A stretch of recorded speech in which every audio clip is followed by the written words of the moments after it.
So'kinuvchilar, og'zi shaloqlar, sizlarga bitta yomon xabarim bor.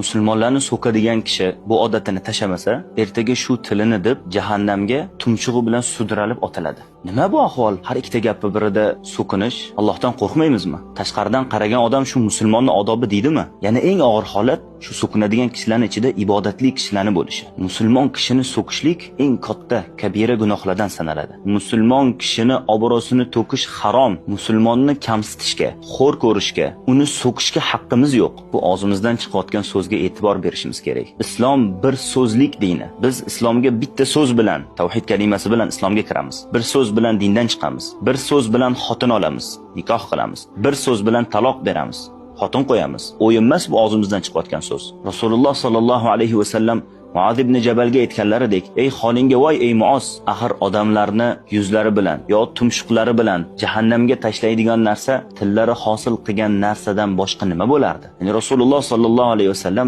bizni jahannamga otilishligimizga eng katta sabablardan biri shu til bo'lishligi dedilar. Va ulamolarimiz shu tilni ofatini sanab, tildan minglab gunoh sanashgan, til bilan qilinadigan. Va Alloh subhanahu va taolo aytadiki: "Ma yalfizu min qawlin illa ladayhi raqibun atid."